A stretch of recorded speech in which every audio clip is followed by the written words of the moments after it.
मुंबई, ठाणे यांसह राज्यातील 29 महानगरपालिकांच्या सार्वत्रिक निवडणुकांसाठी राज्य सरकारने 15 जानेवारी रोजी सर्व नोकरदारांना पगारी सुट्टी जाहीर केली आहे. मतदानाचा टक्का वाढवण्यासाठी आणि लोकशाही सुदृढ करण्यासाठी उद्योग, ऊर्जा आणि कामगार विभागाने हा निर्णय घेतलाय. ही सुट्टी सरकारी, निमसरकारी तसेच खासगी कंपन्या, IT पार्क्स, मॉल आणि दुकानांमधील सर्व कर्मचाऱ्यांना लागू असेल. जे कर्मचारी कामाच्या निमित्ताने निवडणूक क्षेत्राबाहेर आहेत त्यांनाही मतदानासाठी ही सवलत मिळेल. अपवादात्मक परिस्थितीत पूर्ण दिवस सुट्टी देणं शक्य नसल्यास किमान 2 ते 3 तासांची सवलत देणं बंधनकारक आहे. नियमांचं उल्लंघन करणाऱ्या संस्थांवर कडक कारवाईचा इशारा सरकारने दिलाय. आगामी महानगरपालिका निवडणुकांच्या पार्श्वभूमीवर राज्याच्या राजकारणात मोठी खळबळ उडाली आहे. जागा वाटपाचा तिढा न सुटल्याने राज्यातील 14 महत्त्वाच्या महापालिकांमध्ये भाजप आणि एकनाथ शिंदे यांच्या शिवसेनेची युती तुटली आहे. पुणे, पिंपरी चिंचवड, नाशिक, नांदेड, अमरावती, मालेगाव, अकोला, मीरा भाईंदर, नवी मुंबई, धुळे, उल्हासनगर, सांगली, छत्रपती संभाजीनगर आणि जालना या महापालिकांमध्ये दोन्ही पक्ष स्वतंत्रपणे निवडणूक लढवणार आहेत. स्थानिक गणितं आणि जागा वाटपावरून झालेली रस्सीखेच या फाटाफुटीला कारणीभूत ठरली आहे. मात्र मुंबई आणि ठाण्यात ही युती कायम असून तिथे अजित पवार गटाला दूर ठेवण्यात आलंय. या सर्व महापालिकांसाठी 15 जानेवारी रोजी मतदान होणार असून 16 जानेवारीला निकाल जाहीर होतील. या फुटीमुळे अनेक शहरात आता बहुरंगी लढती पाहायला मिळणार असून मतदारांचा कौल कोणाकडे जातो याकडे सर्वांचं लक्ष लागलंय. राज्यातील शिक्षक भरती प्रक्रियेत शालेय शिक्षण विभागाने महत्त्वपूर्ण बदल केला असून आता पवित्र पोर्टल मार्फत होणारी भरती प्रक्रिया महाराष्ट्र राज्य परीक्षा परिषदेमार्फत राबवली जाणार आहे. यापूर्वी ही जबाबदारी शिक्षण आयुक्तालयाकडे होती. मात्र प्रशासकीय कामाचा व्याप आणि भरती प्रक्रियेतील तांत्रिक गुंतागुंत लक्षात घेता परीक्षांचे आयोजन आणि निवड प्रक्रिया एकाच स्वायत्त संस्थेकडे सोपवण्याचा निर्णय शासनाने घेतलाय. या प्रक्रियेवर देखरेख ठेवण्यासाठी शिक्षण आयुक्तांच्या अध्यक्षतेखाली सुकाणू समिती स्थापन करण्यात आली आहे. आगामी शिक्षक अभियोग्यता आणि बुद्धिमत्ता चाचणी 2025 पासूनची सर्व पदभरती कामे आता परीक्षा परिषदेच्या मार्गदर्शनाखाली पार पडतील. यामुळे शिक्षण आयुक्तालयाला शैक्षणिक धोरणांच्या अंमलबजावणीवर अधिक लक्ष केंद्रित करता येणार आहे.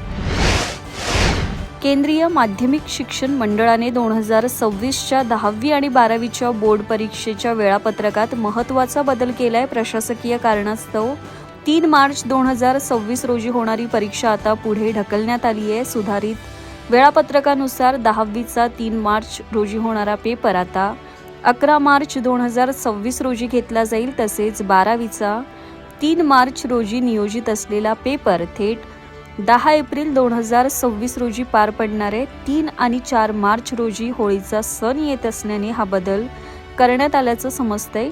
या बदलामुळे 10वीच्या जर्मन, जपानी, NCC यांसारख्या विविध भाषा विषयांच्या तारखा बदलल्या आहेत. तर 12वीचा लीगल स्टडीजचा पेपर आता एप्रिलमध्ये होईल. बोर्डाच्या मुख्य परीक्षा 17 फेब्रुवारीपासून सुरू होणार असून पालकांनी आणि विद्यार्थ्यांनी सुधारित तारखांची नोंद घ्यावी असे आवाहन CBSEने केलंय. इतर सर्व विषयांचे वेळापत्रक पूर्वीप्रमाणेच कायम राहील. मध्य प्रदेशातील खंडवा जिल्ह्याने राष्ट्रपतींच्या हस्ते पटकावलेल्या राष्ट्रीय जल पुरस्कारावरून मोठा राजकीय वाद निर्माण झालाय. प्रशासनाने जलसंधारणाची खोटी प्रगती दाखवण्यासाठी आर्टिफिशियल इंटेलिजन्सद्वारे तयार केलेल्या बनावट फोटोंचा वापर केल्याचा खळबळजनक आरोप प्रदेश काँग्रेस अध्यक्ष जीतू पटवारी यांनी केलाय. पटवारी यांच्या मते अवघ्या 2 फूट खोल खड्ड्यांना AIच्या मदतीने खोल विहिरी दाखवून सरकारी पोर्टलवर फोटो अपलोड करण्यात आले आहेत. या स्मार्ट भ्रष्टाचाराच्या जोरावर जिल्ह्याला 2 कोटींचे बक्षीस मिळाले असून भाजपने राष्ट्रपतींचीही दिशाभूल केल्याचा दावा त्यांनी केलाय. दुसरीकडे प्रशासनाने हे आरोप फेटाळले आहेत. पोर्टलवर 1.25 लाखांहून अधिक खऱ्या कामांचे फोटो असून केवळ 21 फोटो AI जनरेटेड आढळल्याचं जिल्हा पंचायतचे CEO नागार्जुन B. गौडा यांनी मान्य केले. मात्र हे फोटो केवळ प्रेरणेसाठी असून पुरस्काराचा निकष वेगळा असल्याचं स्पष्ट करत त्यांनी चौकशीचं आश्वासन दिलंय. काँग्रेस सरचिटणीस प्रियंका गांधी आणि रॉबर्ट वाड्रा यांचा मुलगा रेहान वाड्रा लवकरच विवाह बंधनात अडकणार असल्याचे संकेत मिळत आहेत. रेहानने आपली 7 वर्षांपासूनची मैत्रीण अविवा बेग हिच्याशी साखरपुडा केल्याचं वृत्त असून या नात्याला दोन्ही कुटुंबांनी अधिकृत संमती दिली आहे. रेहानने अविवाला लग्नासाठी प्रपोज केला आणि तिने होकार दिल्यानंतर हा छोटेखानी सोहळा पार पडल्याचं समजतं. 25 वर्षीय रेहान वाड्रा हा गांधी नेहरू घराण्याच्या राजकीय वारशापेक्षा वेगळी वाट धरतोय. टून स्कूल आणि लंडनच्या सोसमधून शिक्षण पूर्ण केलेला रेहान सध्या एका निष्णात व्हिज्युअल आर्टिस्ट आणि फोटोग्राफर म्हणून ओळखला जातो. दुसरीकडे त्याची होणारी पत्नी अविवा बेग ही देखील दिल्लीतील एक प्रसिद्ध फोटोग्राफर आहे. तिने OP जिंदाल ग्लोबल युनिव्हर्सिटीमधून पत्रकारितेचं शिक्षण घेतलं असून ती एटेलियर 11 या फोटोग्राफी स्टुडिओची सहसंस्थापक आहे. कलेची समान आवड असलेल्या या जोडीच्या नव्या प्रवासाची सध्या सोशल मीडियावर जोरदार चर्चा रंगली आहे. रशियाचे राष्ट्राध्यक्ष व्लादिमीर पुतीन यांच्या खासगी निवासावर युक्रेनने ड्रोन हल्ला केल्याचा खळबळजनक दावा रशियाने केलाय. या घटनेवर अमेरिकेचे राष्ट्राध्यक्ष डोनाल्ड ट्रम्प यांनी तीव्र संताप व्यक्त केला असून कोणत्याही देशाच्या नेत्याच्या घराला लक्ष्य करणं चुकीचं असल्याचं म्हटलंय. रशियानुसार युक्रेनने 91 ड्रोनच्या सहाय्याने पुतीन यांच्या नोव्गोरोड येथील निवासस्थानावर हल्ला करण्याचा प्रयत्न केला, जो रशियन हवाई दलाने उथळून लावला. ट्रम्प यांनी या हल्ल्याचा निषेध करताना म्हटलंय की पुतीन यांनी मला या हल्ल्याची माहिती दिली असून मी अत्यंत रागात आहे. दुसरीकडे युक्रेनचे राष्ट्राध्यक्ष झेलेन्स्की यांनी हे आरोप फेटाळून लावले असून शांतता चर्चेपूर्वी सहानुभूती मिळवण्यासाठी रशिया खोटं बोलत असल्याचं म्हटलंय. या तणावाच्या पार्श्वभूमीवर ट्रम्प दोन्ही देशांशी शांतता प्रस्थापित करण्यासाठी चर्चा करतायत. वर्ष 2025 संपत असताना 8व्या वेतन आयोगाबाबत सरकारी हालचालींना वेग आलाय. या वर्षात सरकारने आयोगाची नियुक्ती, अध्यक्ष आणि सदस्यांची निवड आणि टर्म्स ऑफ रेफरन्स अधिसूचित करणं अशी 3 महत्त्वाची पावलं उचलली आहेत. 7व्या वेतन आयोगाची मुदत 31 डिसेंबर 2025 रोजी संपत असली तरी 1 जानेवारी 2026 पासून नवीन पगार लागू होण्याची शक्यता कमी आहे. संसदेत दिलेल्या माहितीनुसार आयोग आपला अहवाल सादर केल्यानंतरच अंमलबजावणीचा निर्णय होईल. आयोगाला 18 महिन्यांचा वेळ दिल्याने शिफारसी 2027 मध्ये येऊ शकतात. जरी अंमलबजावणीला उशीर झाला तरी कर्मचाऱ्यांना 1 जानेवारी 2026 पासूनचे एरियर मिळण्याची दाट शक्यता आहे. तोपर्यंत कर्मचाऱ्यांना 7व्या वेतन आयोगानुसार मिळणारा महागाई भत्ता वाढ हाच मुख्य दिलासा ठरेल.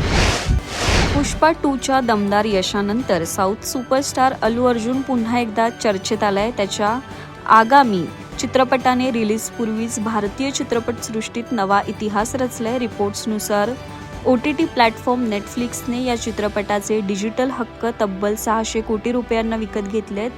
भारतीय सिनेमाच्या इतिहासातील ही आतापर्यंतची सर्वात मोठी OTT डील मानली जाते.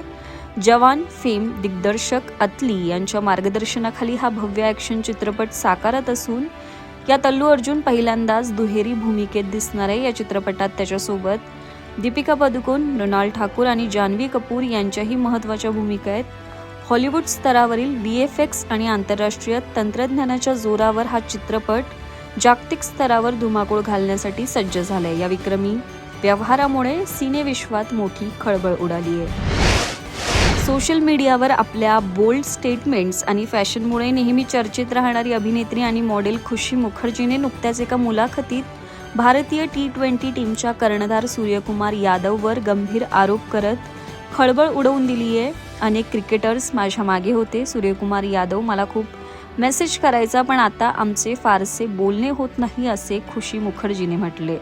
खुशीने केलेल्या या दाव्याने क्रिकेट आणि मनोरंजन विश्वात एकच खळबळ माजली आहे. आता या प्रकरणात पुढे काय प्रतिक्रिया येतात हे पाहणं महत्त्वाचं आहे.